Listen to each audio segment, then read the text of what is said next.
कोई माइका लाल भारत में पैदा नहीं हुआ जो हमारी सनातन का विरोध करेगा। अखंड भारत होना चाहिए इंडिया और हिंदू राष्ट्र होना चाहिए। भगवे रंग में ये ताकत है, झंडे में फतेह में। हमारा प्रशासन बहुत कमजोर है, कानून कायदे बहुत कमजोर है, हमारे को बहुत बड़ी ठेस पहुंची है।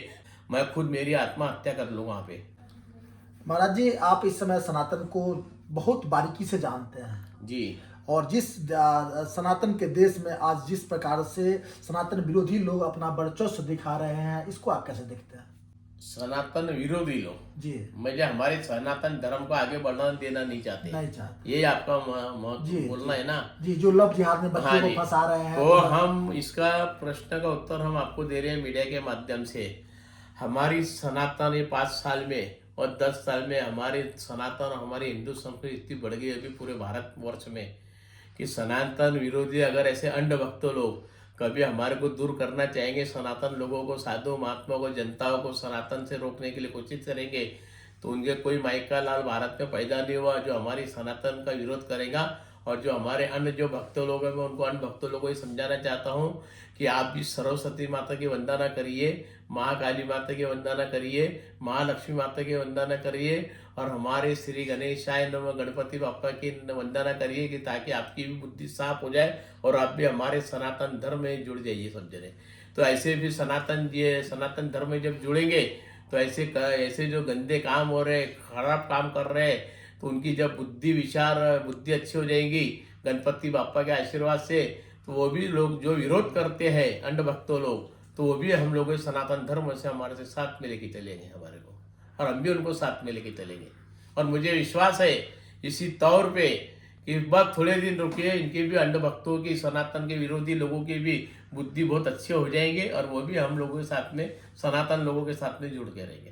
जस्ट देखा हमने जो 500 सालों का लंबा इंतजार खत्म होकर के राम मंदिर के शिखर पर भगवा ध्वज लहराया गया, जो एक ऐतिहासिक जीत मानी जा रही है।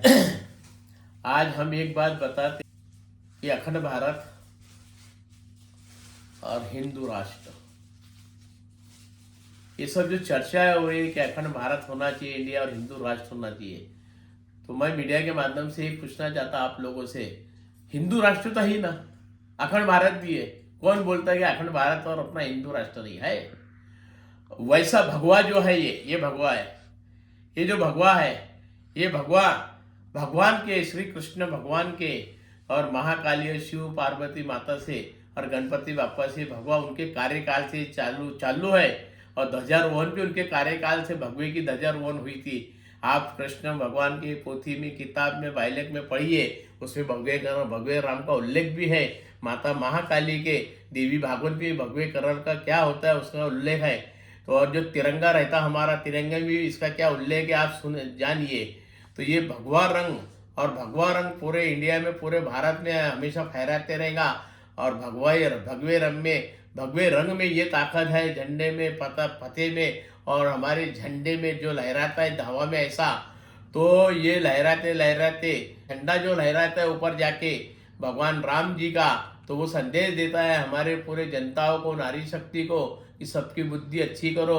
और ये भगवान जैसा ऐसा लहराएगा तो सबकी बुद्धि अच्छी रहेंगी और सनातन में सब जुड़ते रहेंगे। भगवे से बढ़ के कोई नहीं। बहुत सारी ऐसी बातें उठ रही है समाज में जो कहता है किसी भी देश को बर्बाद करना हो तो उसकी धर्म और संस्कृति को खत्म कर दो। आपको लगता है जो आज भारत को पश्चात सभ्यता प्रभावित कर रही है खान पान संस्कृति के माध्यम से? आज अगर समझ के चलो, हम लोगों में अगर एकता रहेंगी, एकता, अगर सब एकता हो जाते हैं और एकता रहेंगे और सब मिलके सब अच्छा काम करेंगे, सबकी बुद्धि साफ करेंगे, तो मुझे विश्वास है हमारे भारत को सोने की चिड़िया कोई बनाने के लिए कोई रोक नहीं सकता। हमारी सोने की चिड़िया बन के रहेंगी और गुरु क्षेत्र हमारा बन के रहेगा। गुरु क्षेत्र अभी भी है ही। तो हमारा भारत का जो संविधान है, वो संविधान को भी कोई बिगाड़ नहीं सकता। महाराज जी, आप शक्ति के उपासक हैं, माँ काली के भक्त हैं जी, और हमेशा नारी शक्तियों को आगे बढ़ाते रहते हैं, एम्पावर करते रहते हैं, सशक्तिकरण की तरफ आपका सार्थक प्रयास जारी रहता है जी। आज जो ये समाज में दुर्घटना हुई है, जो असहनीय है बहु बेटियों के लिए, भारत की नारी शक्तियों के लिए, तो इसके बारे में थोड़ा सा बताएंगे किस प्रकार से ये दुर्घटना हुई? ये कैसा है कि ऐसी घटना बहुत हो गई है 10 साल में, बलात्कार की, रेप की घटना। पर हमारा प्रशासन बहुत कमज़ोर है, कानून कायदे बहुत कमज़ोर है हमारी भारत के, हमारे इंडिया के। अगर वैसी का ऐसे जो बाहर की कंट्री में अगर कोई बच्ची पे, कोई नादान बच्ची पे, कोई बच्ची पे, कोई औरतों पे, कोई लड़कियों पे अगर ऐसी बलात्कार की घटना और रेप की घटना कोई करता है, तो बाहर की कंट्री में एक यहाँ पे कानून है कि उनको पकड़े जाता है और भर चौक पे लाके उनको फांसी पे लटकाया जाता है। करके मैं हमारे देश के पंत प्रधान नरेंद्र मोदी जी से मैं एक ही निवेदन मैं करता हूँ माता महाकाली के आशीर्वाद से कि हमारे पंत प्रधान मोदी जी और हमारे राष्ट्रपति मुर्मू जी, हमारे देश के आप ऐसा जीआर निकाल लो अभी से जल्दी कि ताकि डबल से पूरे इंडिया में, पूरे भारत में, पूरे अमरावती शहर में, पूरे मालेगांव शहर में कहीं पे भी ऐसा बलात्कार की और रेप की घटना न हो। और ये जीआर पास करो जल्दी से। और वो जो मालेगांव में जो दरिंदा था, वो दरिंदे ने हमारी 4 साल की लड़की के ऊपर जो रेप करा है, बलात्कार करके उसको पत्थर से कुचल के मार डाला, तो दरिंदे को जल्दी फांसी की सजा होना चाहिए। और मैं ये बोलना चाहता हूँ मीडिया के माध्यम से, अगर फांसी की सजा हमारे आंदोलन करने के पहले फांसी की सजा होती है तो सबसे सोने से सुहागा रहेगा। इस कारण कि हमारे सभी लोगों के आंदोलन करने से अगर वो मालेगांव की परिस्थिति, वहाँ की परिस्थिति कुछ हमारे आंदोलन करने से बिगड़ती है, तो हम वो चीज़ नहीं चाहते करके उसको फांसी में लटकाया जाए। मेरे यही निवेदन मीडिया के माध्यम से। जी, जैसा कि हमारे सनातन में कहा गया है, हमारे शास्त्रों में कहा गया है, धर्मों में कहा गया है, कहीं ना कहीं उस हत्यारे ने हमारे आस्था के ऊपर में, हमारे देवी देवताओं के ऊपर में हम सीधा कह सकते हैं जो हमला किया है। करके हमने आपको पहले बोले कि 4 साल से लेके तो 9 से 10 साल तक के हमारी बच्ची को जो कन्या पूजन हमेशा करते हैं, हर महीने में, हर 15 दिन में, हर नवरात्रि में इतना गरबा डांस होता है, हर जगहों पे गरबा होता है माता के नाम से, नवदुर्गा माता के नाम से, श्री महाकाली माता, श्री महालक्ष्मी माता, श्री माँ सरस्वती माता, इनके नाम से हम लोग उपास करते हैं, हमारी बच्चे लोग उपास करते हैं, हमारी कन्या उपास करती है और हम लोग उनके चरण धो के उनका हम पानी पीते हैं। आज हमारी धार्मिक भावनाओं को हमारे को बहुत बड़ी ठेस पहुंची है। मुझे अकेले को ठेस नहीं पहुंची, हमारे भारत के पूरी नारी शक्ति को, पूरे लड़कियों को, माता पिता तुल्य को, हमारे भाई बंधुओं को, हमारे सभी को ये ठेस पहुंची है।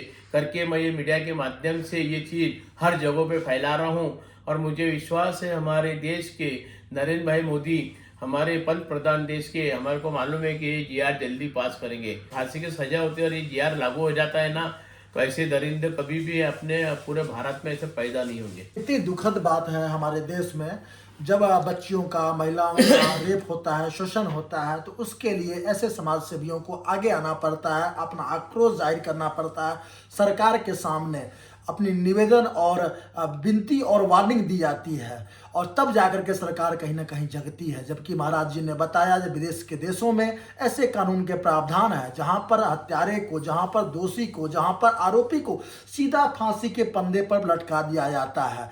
ऐसा कानून भारत में समाज सेवियों के द्वारा मांगा जा रहा है, और आप देख सकते हैं महाराज जी की आंखों में, उनकी संवेदनाओं में, उनकी भावनाओं में कितना आक्रोश है, कितना उनको पीड़ा है। उस बच्ची को लेकर के सारे समाज आज उनके साथ खड़ा है। अगर सरकार इसमें डिले करती है, सरकार और अमरावती के लोग कितने आपके साथ हैं? अगर सरकार इसमें अगर ये कांड में अगर डिले बना करती है और दरिंदे को फांसी की सजा नहीं होती है, तो हमारा पूरा अमरावती शहर 50 से 70% हमारे साथ में है। आजू बाजू के ग्रामीण विभाग वाले, ग्रामीण विभाग वाली जनता, नारी शक्ति हमारे साथ में, अकोला शहर के, नागपुर शहर के, धारनी घाट के, मेल घाट के और आजू बाजू के जितने ग्रामीण विभाग है नागपुर के, ये सब जनता मेरे साथ में वहाँ पे आने के लिए तैयार है, वहाँ पे मालेगांव में, और वहाँ पे आंदोलन आमरण उपोषण करने तैयार है। पर एक बात मैं बताता हूँ, मैं खुद मेरी आत्महत्या कर लूँ वहाँ पे। वो लड़की को अगर वो संविधान के हिसाब से वो लड़की को अगर न्याय नहीं मिलेगा, वो दरिंदे को फांसी की सजा नहीं होगी, तो मेरे साथ में मैं तो आत्महत्या करूँगा मेरी, पर मेरे पीछे कितने लोग आत्महत्या कर सकेंगे वहाँ पे जाके, उसका कोई अंदाज नहीं है। महाराज जी, आप धर्म के ज्ञाता हैं, शक्ति के उपासक हैं। एक चीज और बताइए, आज तक हमने अपने बच्चों को शास्त्र की शिक्षा दी, अब लगता है आपको जो इन दरिंदों से बचाव के लिए, इनका संहार के लिए शस्त्र की भी शिक्षा अनिवार्य है? अगर हमारे इतने बड़े हिंदुत्ववादी हमारे देश के पंत प्रधान नरेंद्र मोदी जी जब है प्रधानमंत्री जी हमारे, और हमारे अमित शाह जी है इंडिया के गृह मंत्रालय के अपने, अगर ये दोनों हस्ती ने और हमारे देश की राष्ट्रपति मुर्मू जी ने अगर इन्होंने दिल पे ले लिए, अगर हमारे को हमारे पूरे घर के अंदर एक एक तो भी कम से कम हथियार रहना चाहिए घरों के अंदर, इसकी अगर इजाजत देते हैं, इसका जीआर पास करते हैं तो सोने से सुहागा रहेगा। नहीं तो ऐसे दरिंदे लोग कई पैदा होंगे, हमारे माताओं बहने से छेड़खानी, हमारे से छेड़खानी, साधु महात्माओं की आत्मा दुखाना, साधु महात्माओं के मर्डर करना, ऐसे कई दरिंदे पैदा होंगे करके मैं तो ये भी बोलूँगा हमारे नरेंद्र मोदी जी को और राष्ट्रपति मुर्मू जी को कि हर घर के अंदर एक तो भी हथियार चाहिए, इसका भी जीआर पास करिए। तो आपने देखा अभी महाराज जी ने आपको संवैधानिक, सांसारिक, सांस्कृतिक और सनातन की भी चीज़ें आपको, समस्त चीज़ें आपको अवगत कराया। और हम उम्मीद करते हैं जो सरकार, समाज और सभी लोग इनके साथ में आएंगे। जो महान विभूति बैठे हुए थे श्री श्री 1008 शक्ति जी महाराज, काली पीठाधीश्वर, अंतर्राष्ट्रीय बौद्धिक विचार मंच और बहुत सारे अखाड़ों से और सनातन के पद पर विराजमान विभूति बैठे हुए थे। उन्होंने अपने अनुभव से, अपने ज्ञान से मार्ग प्रशस्त किया और उन मासूम बच्ची के लिए जो अपनी संवेदनाएं व्यक्त की, जो सरकार से गुहार लगाई, उम्मीद करता हूँ जन जन तक पहुंचाने का हम सर्व सेवा की तरफ से वचन देते हैं। और उस बच्ची के न्याय के लिए हम सभी मिलकर के साथ आए, साथ मिलकर के। काली माता की जय, गौ माता की जय, भारत माता की जय, जय, वंदे मातरम, वंदे मातरम।